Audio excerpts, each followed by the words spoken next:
They told us to lock every lock and not open the door for anyone. No exceptions. Not even if the person on the other side said they were hotel staff. That warning didn't feel real at first. It sounded like the kind of thing you hear in bad movies, not in a half-empty motel off a silent highway. But the officer's voice through that thin door, the way he whispered it like he was trying not to wake something standing behind him, that part never left me. Because minutes later, the pounding started. And in the dim slice of light under the door, I could see the shadow of someone who should not have been there, and someone who definitely wasn't working for the hotel. Since then, every motel room I've ever stayed in feels different. The kind with humming AC units, carpet that remembers the last 10 travelers, and doors so thin you can hear the hallway breathe. These places are supposed to be small pauses in a long trip, but sometimes they turn into something else. Something that watches you, stalks you, waits for the right knock. I've spent years on the road, sleeping in roadside motels, empty parking lot inns, and quiet 2 a.m. check-ins where you pray the room key actually works. Most nights are forgettable, but 3 nights weren't. 3 nights when the lock on the door became the only thing between me and whatever was on the other side. Tonight, I'm going to tell you about those 3 nights and why I've never slept the same way in a motel again. The first was the night of the ice machine. We were 15, my sister Amy, 17, Mom, and my grandparents. An entire household packed into a single cheap 2-story motel room because the highway had closed and the town's only chain had nothing left. The neon sign buzzed like a mosquito over the parking lot. The carpet in the hallway had that kind of institutional smell that wraps around you and won't let go. We checked in with the clerk who pinched a paper receipt and didn't look up when he handed us the key. He didn't seem dangerous, just tired and uninterested. We'd been on the road for 10 hours. He handed us a key to room 214 and wished us a quiet night. We thought we would get one. The whole place felt like the kind of place you could lean into and sleep. Amy and I decided to get ice for the cooler. Mom wanted to fix the thermos. My grandparents were in the bed already, dozing, the television whispering a game show through the wall. The ice machine was down the hall by the stairwell, its metal mouth humming and clanking like a throat. That's when I saw him. He was leaning against the stairwell railing, a shadow at the top of the steps. Flat eyes, nothing reflective about them, just a dull stare. He fiddled with a key ring and watched us from under the brow of a ball cap. I remember the sound of the ice falling into the bucket, loud and steady, drowning everything out. I remember thinking, at the time, that we were being paranoid, that these places are full of oddballs, and that my grandparents would roll their eyes if I told them. The man followed, not in the loud, watchful way you notice at first. He moved through the pattern of the motel like a shadow slides over a wall. He came down the stairs after we turned back to the hallway, and I saw him pause exactly where the carpet met the fluorescent pool near room 214. He stood there, hands deep in pockets, watching as if trying to catalog where our family would go next. Amy whispered, "He's been watching us." My voice sounded small. We cornered near the stairway wall and pretended nothing was wrong. My mom told us to hurry, to get back to the room. We laughed too loud because you laugh to keep the air from getting heavy. After we closed the door and double-checked the deadbolt, the hallway light through the peephole showed nothing. The television was louder now, the sounds of the game show filling the room. My grandparents were asleep. For a while we convinced ourselves everything was fine. The key sat heavy in my hand like an anchor. Then the pounding started. It wasn't a polite knock. It was a battering, a heavy, furious hammering that made the plaster rattle. At first, it was a single blow against the wood, then 2, then a stream of fists. Amy squeezed my arm so hard it hurt. My mom grabbed the phone and dialed. The seconds stretched thin. Someone on the other side of the door was trying to break through with sound alone. We called out through the door. "Who is it?" The voice on the other side was flat and low. It sounded like a man. He said, "Open up. I just need to check on you." He sounded like anyone who would say that. Plausible, reasonable. We didn't open it. My mother whispered that she had called 911. You could hear punctuation in the call, breaths that slid like currents through the room. The pounding stopped and started like a tide. It would ratchet up, then fade, like someone testing the wood for weakness. That wait felt endless. When the officers arrived, two of them in reflective vests that glinted in the hallway, they went down to the main office first. I remember the dull thud of their shoes on the stairs, and the way the fluorescent lights seemed to buzz louder as they passed. Then the manager reappeared in the doorway, squinting, saying he'd seen a man come and go. The officers asked to see the motel's surveillance footage. They reviewed it in a cluster, heads bowed over a tiny screen, and what I remember most clearly is how the footage confirmed what our fear felt like in our ribs. On the grainy CCTV, we saw him, the man with the flat eyes, coming down the stairs, pausing at the 214 sign, following us at a cautious distance. We saw him loiter by the ice machine, standing there like a statue. We watched, as if through the reflection of a bad camera, while he moved along the hallway and then returned. Later, the dim camera captured him pounding on our door. The footage stopped when he left through an exit that wasn't covered, a shadow vanishing where the cameras had blind spots. The officer looked at us through the glass lens and said things that felt practical and empty at once. Don't open the door for anyone. Lock everything you have. Don't answer if someone knocks and claims to be staff. We repeated those words in our heads like a spell. The officer's voice was calm but tight.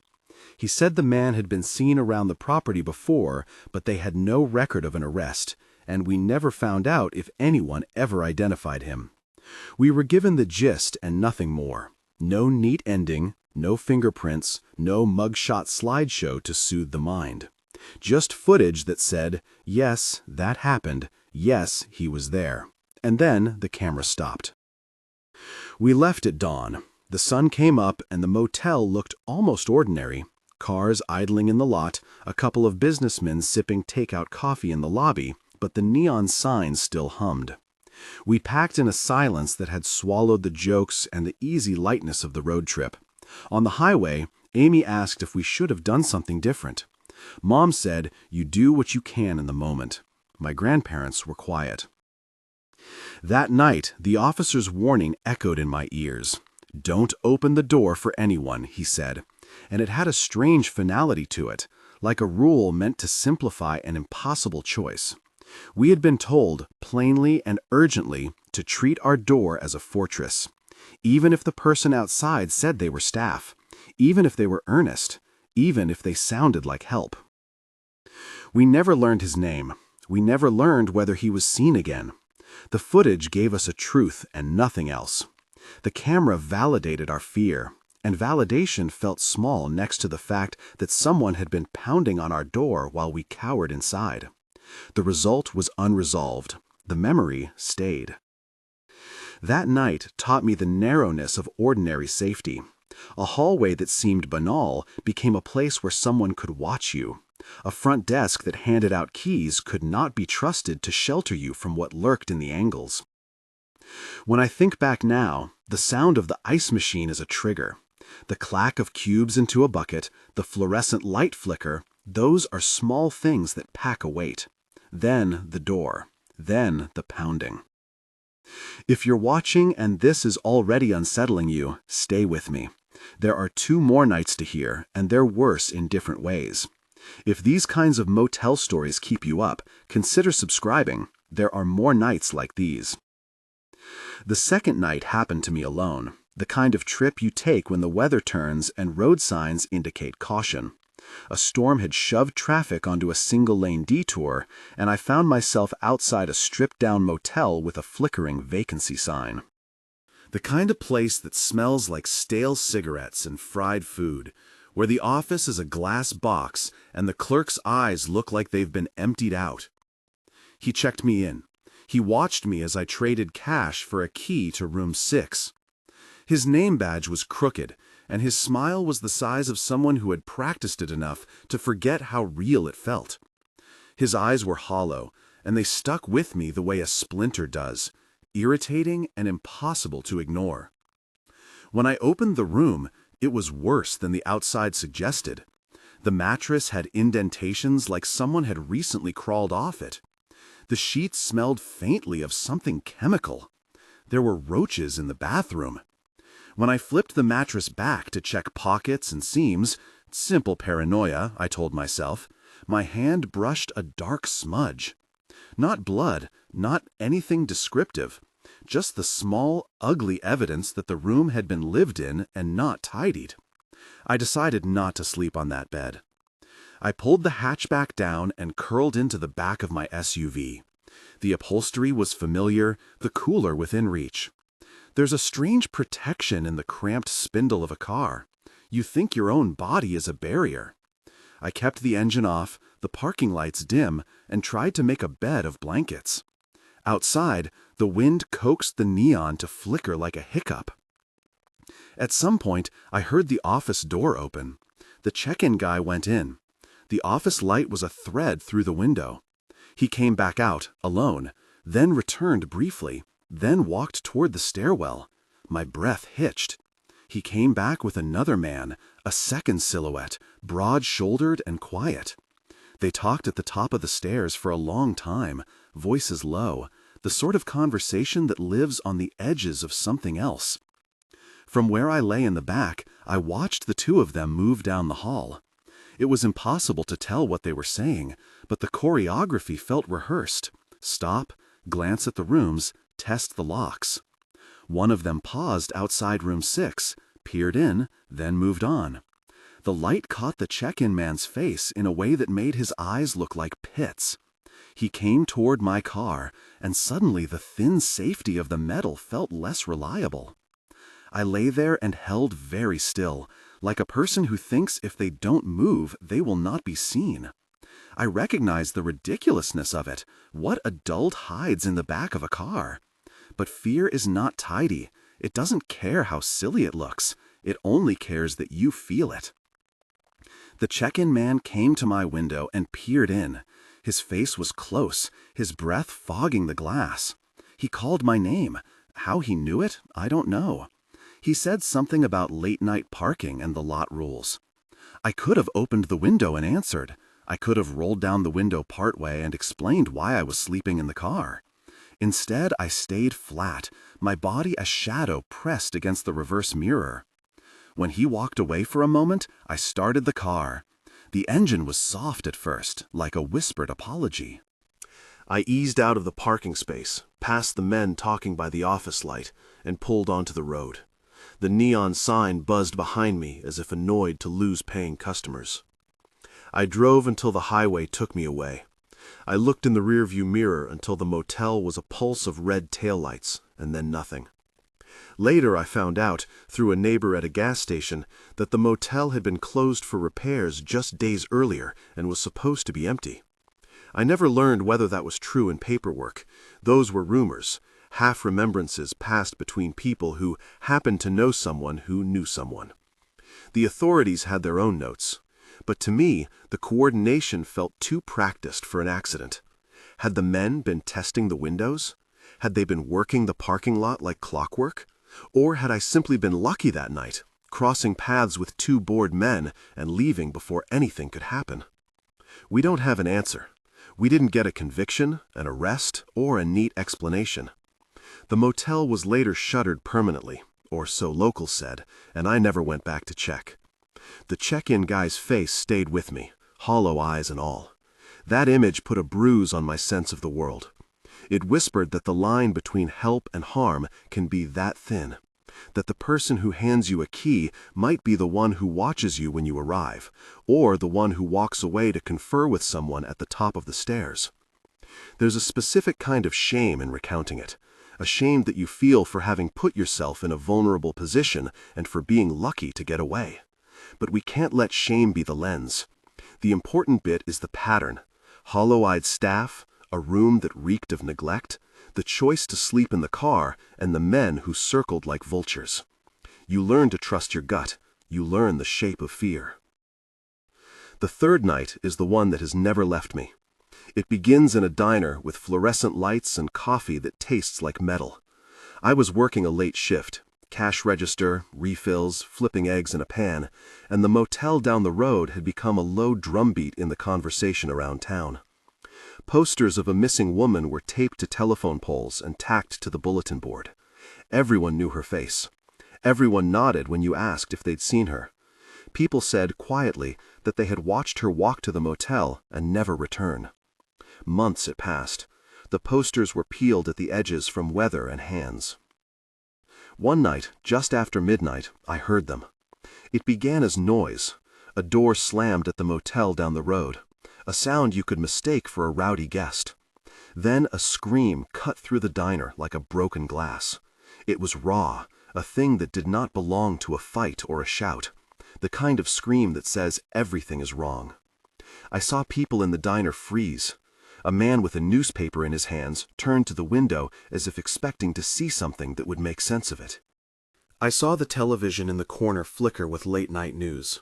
For a beat, no one moved toward the door. The bystander effect is quiet at first. It arrives as a small paralysis. Someone muttered that it could be a fight. Someone else said that it sounded too intense. We all had our small rationalizations. Then the pounding started, on a motel door. The sound came in clusters and offbeats. People craned their necks to look, and a few went out to the parking lot, only to come back shaking. A man at the counter said he almost went over and then didn't. I watched a neighbor at a table tighten his jaw and tell himself that someone else would do it. In hindsight, that silence is the thing that haunts me most, a chorus of reasonable excuses layered over the frantic pounding. I should say now that at least one person did call the police. The caller's voice is a thing I think of sometimes, panicked and small, speaking to a dispatcher who prompts what to say. The police did arrive. They banged at the door and then forced it open. The state of the room that night is not for the air. It is private and excruciating, and out of respect for the woman I will not narrate details. What matters is what happened after the door opened. She was found alive, after months. When they pulled her into the hallway, the sound she made was not a scream, nor a wail, nor a cry that could be pinned to a single word. It was everything a human throat can release when a long strangulation of hope is cut. It sounded like a person being unmoored. People in the diner went silent. Our hair rose. I remember the radio in the corner switching stations, as if embarrassed. As if the world could not keep playing background noise for such a raw, enormous private thing. The posters with her face were torn down by someone who did it tenderly and quickly. Volunteers gathered. There were interviews, a flood of questions, and then a slow settling into the kind of aftermath that leaves permanent marks. The police said what they could. They did not, at that time, say much about who was responsible or how long or the mechanism of the capture. There was no prosecutorial parade for us to watch on TV. The details remained, at least in my mind, indefinito. For the sake of the woman's dignity and for accuracy, I will not speculate. We never knew everything, and some things remained, officially, unknown. What I will say is that more than one person in that motel area later admitted they had heard things. Noises from rooms, muffled arguments, doors being slammed, and assumed arguments are drunk people's business. They admitted their assumption later with sorrow and a kind of shaking regret that comes from recognizing you could have altered a night. The bystander effect is not malice. It's an accumulation of small, tired decisions turned into a long, terrible consequence. When the police pushed that door and pulled her out, a certain collective horror seized the neighborhood. How many times had she screamed, and how many ears had simply cataloged it as noise? The sound of her relief is a thing I think of when I see a motel door. It is a reminder that doors are more than wood. They can be literal barriers to help. They are also borders that people cross when they choose to act. I don't tell the story to make anyone feel guilt in a way that shames. I tell it because the numbness of assuming someone else will call is a dangerous place to sleep. The 3 nights share a thread: doors, a man standing at the ice machine, a night clerk with hollow eyes, a pounding that becomes a plea. The common instruction threaded through each memory was blunt and clear when it finally came. Do not open the door for anyone. I should be clear about a detail that will sound like small legalism but matters. The precise line in the title, "The hotel staff told me not to open the door for anyone, even them," is a consolidation of advice I was given across those nights. In the first case, it was an officer who said it directly to my family after the pounding. In other instances, it was a lesson learned through the encounter. The hollow-eyed man handing me a key, the check-in clerk's voice at my window, the community's later regret in the diner. When I say the staff told me not to open the door, I don't mean a single clerk stood in my doorway and said that exact sentence.